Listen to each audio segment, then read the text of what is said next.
गुरुमुखो, एक बार की बात है। एक बार वन में भागते भागते किसी गर्भवती शेरनी का गर्भ गिर गया। किसी कारण से आप तो वह भाग गई, परंतु बच्चे को वहीं छोड़ दिया। बच्चे की आंखें बंद थीं। उसने पैदा होकर अपनी माता की सूरत भी नहीं देखी थी। आंखें खुलने पर 2-4 दिन के अंदर वह उस वन में चलने फिरने लगा। इतने में एक गडरिया भेड़ों को चराता हुआ वहां आया। उसने उस बच्चे को देखा और प्यार से अपनी भेड़ों के साथ रख लिया। दिन को भेड़ों के साथ उसको चरने के लिए ले जाता और रात को वापस घर ले आता। इस प्रकार वह शेर का बच्चा गडरिये के हाथों पलता हुआ बड़ा हो गया। मगर भेड़ों की संगति से उसकी खुराक वही घास फूस रही थी अथवा स्वभाव ही भेड़ों का सा बन गया था। एक बार उस वन में कोई दूसरा शेर आ निकला। उसने देखा कि यह शेर है और भेड़ों के साथ मिलकर घास फूस खाता फिरता है। उसने समीप जाकर उससे बुलाया और कान में कुछ कहना चाहा, परंतु वह उसकी सूरत को देखकर डरा और भागने लगा। जंगल के बादशाह ने उसे धीरज देकर ठहराया कि मुझसे भय न कर, मैं तेरा हितकारी हूँ और तुझे तेरे हित की कहूँगा। तू एक बार मेरी बात को सुन ले। यह सुनकर वह ठहर गया। वन के शेर ने उसके कान में कहा, तू शेर है, अपनी शक्ति को संभाल। ये भेड़े तो तेरा आहार है, जिसके साथ मिलकर तू घास फूस खाता फिरता है और डर पोक बना हुआ है। मेरी तरफ देख, मैं तेरा हम जिन्स हूँ, तेरे जैसा हूँ। हम दोनों एक ही रूप के हैं। अपनी असलियत की ओर ध्यान दे और अपनी शक्ति से काम ले। इन भेड़ों के साथ तेरा क्या संबंध है? यद्यपि ये सच्ची बातें थीं और यथार्थ उपदेश था, परंतु भेड़ों की संगति ने उसके दिल पर मामूली असर नहीं डाला, जो तुरंत ही मिट जाता। इसने उत्तर दिया, न मैं शेर हूं और न शेरों का कोई हमदर्द हूं। मैं तो भेड़ हूं और ये भेड़े ही मेरे माता पिता और भाई बंधु हैं। मैं नहीं जानता कि शेर कैसे होते हैं।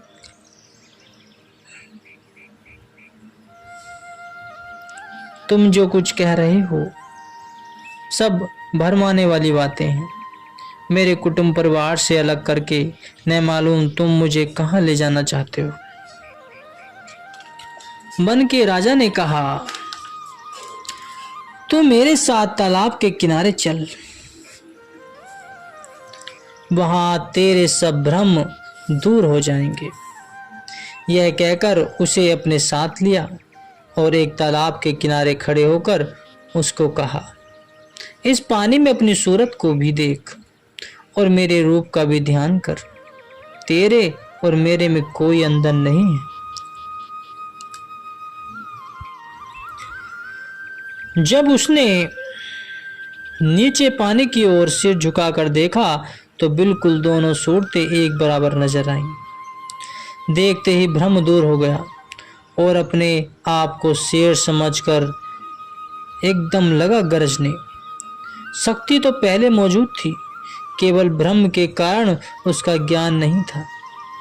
लेकिन जब दूसरे शेर का मिलाप हुआ तो उसने युक्ति द्वारा निश्चय करा दिया कि वह सचमुच शेर का बच्चा है। केवल अज्ञान और भ्रम के कारण अपने स्वरूप से बेखबर था। तो गुरुमुखो, यह गुरु की विद्या का असली उद्देश्य है। ईश्वर के चाहने वाले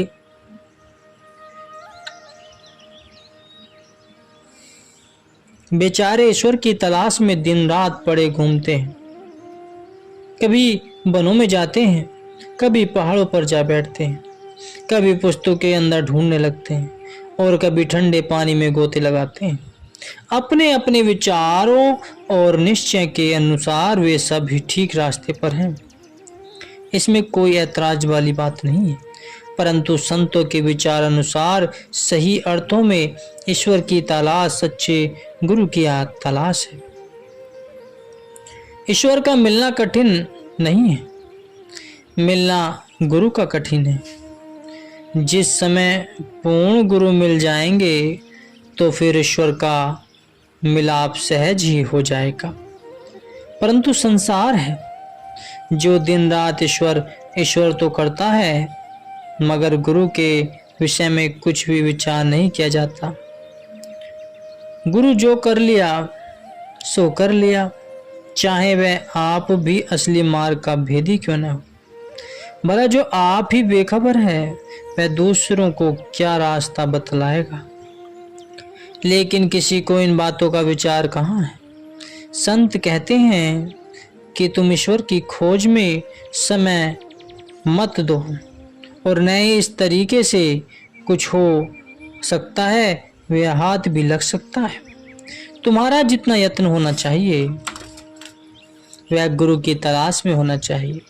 समय जितना दो गुरु के ढूंढने में दो, मेहनत जितनी करो गुरु के पीछे करो। जब गुरु मिल जाएंगे तो ईश्वर का मिलाप आपसे आप ही हो जाएगा। उसके लिए तुम्हें कुछ अलग मेहनत नहीं करनी पड़ेगी। इसलिए जो विचारवान हैं वे सदा पूर्ण गुरु की ही तलाश करते हैं, क्योंकि ईश्वर और उसके ज्ञान का संबंध केवल गुरु के साथ है। नाम, भक्ति और प्रेम आदि यह सब गुरु की ही कृपा से प्राप्त होते हैं। बिना पूर्ण गुरु की सहायता से इनका हाथ आना कठिन है। गुरुमुखो, यह मनुष्य कुछ इस प्रकार का जीव है जिसके दिल की कोठरी में अनेक प्रकार का सामान भरा पड़ा है, और यह सामान आज का नहीं है, जन्म जन्मांतरों का है। क्योंकि मनुष्य जो जो कर्म करता है वे संस्कार बनकर उसके दिल में एकत्र होते रहते हैं। इसी प्रकार बेअंत जन्मों के कर्मों का खजाना इसके अंदर जमा पड़ा रहता है। संतों ने कर्म 3 प्रकार के कहे हैं: संचित, प्रारब्ध और क्रियामान। ये 3 प्रकार के कर्म हैं जिनके बनाने वाला मनुष्य आप है। संचित नाम इकट्ठे अर्थात समूह का है। जो कर्म अनेक जन्मों से इकट्ठे होकर दिल के अंदर जमा पड़े रहते हैं वे संचित कहलाते हैं, और जो उसे संचित कर्मों के ढेर से निकालकर एक जन्म के भोगने के वास्ते दिए जाते हैं वे प्रारब्ध कर्म होते हैं। मनुष्य की मौजूदा हालत उन्हीं का असर है, और क्रियामान वे कर्म हैं जो अब किए जा रहे हैं। जो कर्म वर्तमान काल में किए जाते हैं वे साथ साथ उसी पुराने जखीरे में शामिल होते रहते हैं। यह कर्म कथा का संक्षिप्त वर्णन है। और जब प्रारब्ध कर्मों को भोगता भोगता मनुष्य उनको खत्म कर देता है तब शरीर छूट जाता है, और फिर उसी खजाने से एक जन्म के लिए कर्मों का खर्चा इसको मिल जाता है, जिसके अनुसार फिर दूसरे शरीर को धारण करके उनको भोगना शुरू किया जाता है। यही धर्मराज की अदालत है जो प्रकृति के नियम अनुसार हमारे दिल के अंदर बैठकर न्याय करती रहती है। यहाँ कर्मों के सिलसिले को निश्चय कराने के लिए एक प्रमाण दिया जाता है, जिसके द्वारा इनका स्वरूप और भी स्पष्ट हो जाएगा, और साधारण समझ बूझ वाले मनुष्य भी इसे भली प्रकार जान जाएंगे। एक मनुष्य है जिसने बहुत सा रुपया बैंक में जमा कर रखा है, और 100 रुपया मासिक उसका खर्च है। तो वह हर महीने की पहली तारीख को खर्च के लिए 100 रुपया बैंक से निकलवा लेता है, और साथ ही अपनी मासिक आमदनी को बैंक में जमा कर देता है। बिल्कुल इसी नियम के अनुसार कर्मों का भी सिलसिला है। संचित कर्म दिल के बैंक में जमा की हुई रकम है। प्रारब्ध वे कर्म हैं जो मनुष्य को उस खजाने से एक जन्म के भोगने के लिए मासिक खर्च के तौर पर मिलते हैं और उनको वह हर जन्म के शुरू में एक खजाने से अलग कर लेना होता है और क्रियमण कर्म उसकी ताजा आमदनी है जिसको वह साथ साथ जमा करता रहता है, क्योंकि आमदनी खर्च से कई गुना अधिक होती है। इस कारण से कर्म का खजाना दिन प्रतिदिन बढ़ता और तरक्की करता रहता है। इस कारण से करोड़ों जन्मों के नक्शे दिल के अंदर जमा पड़े होते हैं। गुरुमुखो, ये नक्शे क्या हैं? सब योनियां हैं। इनके असर से यह जीव अनेक प्रकार की योनियों के चक्कर में पड़ा घूमता रहता है और ठोकरे खाता फिरता है। एक एक चीज का ख्याल, एक एक चीज का नक्शा जो दिल के अंदर पड़ा हुआ है, वह एक ही नहीं बल्कि करोड़ों योनियों के पैदा कर देने की बुनियाद है। वह बीज है। जिस प्रकार एक बीज से बेअंत बीज पैदा हो जाते हैं और उनसे फिर बेअंत वृक्ष बन जाते हैं, वृक्ष से फिर बीज और बीज से बेअंत वृक्षों और बीजों का सिलसिला चला निकला रहता है। इसी प्रकार एक एक ख्याल के अंदर लाखों योनियां मौजूद रहती। उन योनियों में फिर करोड़ों और अरबों योनियों के बीज पैदा होकर सिलसिला बढ़ता और फैलता रहता है। यही कर्म बंधन है जिसमें जकड़ा हुआ जीव सदा दुख और क्लेशों का शिकार बनता रहता है। जिसको मोक्ष या मुक्ति कहते हैं वह क्या है? मुक्ति के अर्थ हैं आजादी का छुटकारा,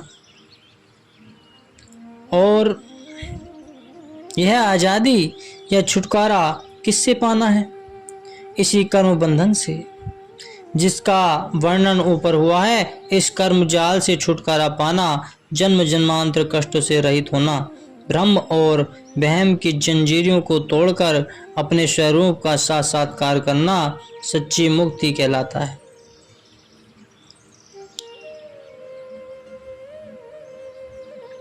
और इस मुक्ति का धन केवल गुरु के हाथ में हमको मुक्त करता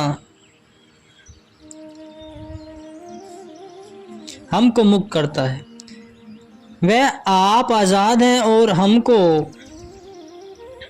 आज़ाद करने के लिए वह आप पवित्र हैं और हमको माया की गंदगी से साफ करके अपने देश में ले जाने का प्रारंभ करते हैं। यह गुरु है और यह गुरु धारण करने का असली प्रयोजन है।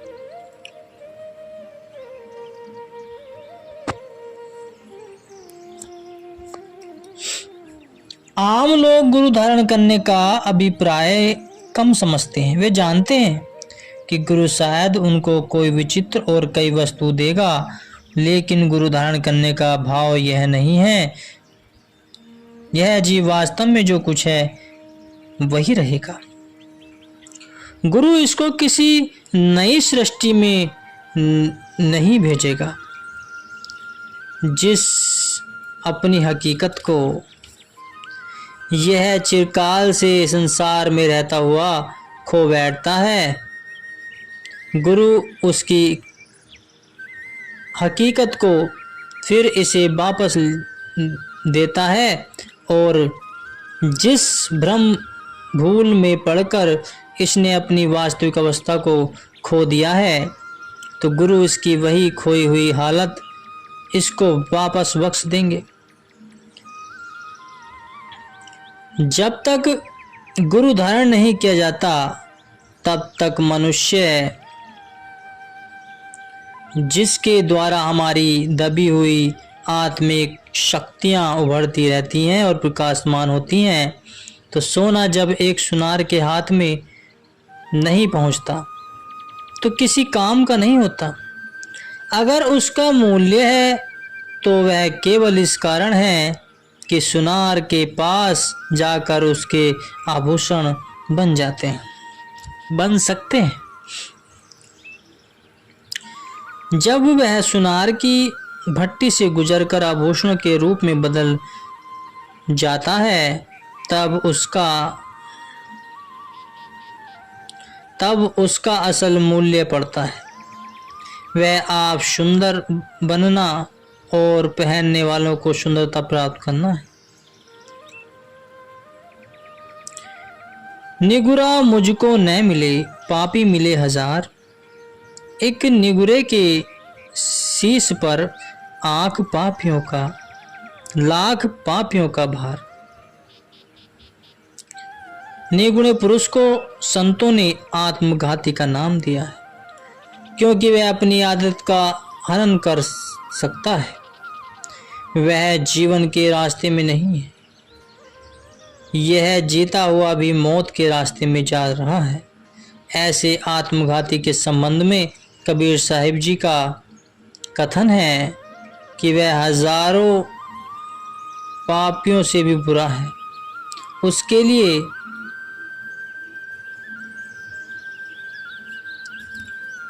उसके सिर पर लाखों पापियों का बोझ समझना चाहिए, क्योंकि पापियों के उद्धार का रास्ता तो कभी न कभी खुल जाएगा, परंतु निगुरे के तरने का कुदरत में कोई भी प्रारंभ नहीं किया है। तो गुरुमुखों, विचार करना चाहिए कि संसार में किस लिए आए हैं और क्या करना चाहते हैं। अगर हमको सुख की इच्छा है और इसी इच्छा को लिए हुए फिर रहे हैं तो वह सुख बाहर नहीं, हमारे अंदर है। संतों का कथन है कि यह जीव स्वयं सुख स्वरूप है, इसमें सब शक्तियां भरपूर हैं, मगर भूल और भ्रम के कारण यह दुर्लभ और कमजोरियां बना बैठा है।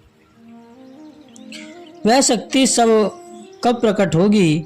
जब यह गुरु के साथ संबंध पैदा करेगा, जब गुरु का आदर्श इसके सामने होगा और गुरु के सत्संग वचनों का लाभ इसको प्राप्त होगा, तो फिर संशय और भ्रमों की जड़ आप से आप कट जाएंगी और इसे अपनी वास्तविक स्वरूप का ज्ञान होने लग जाएगा। गुरुमुखो।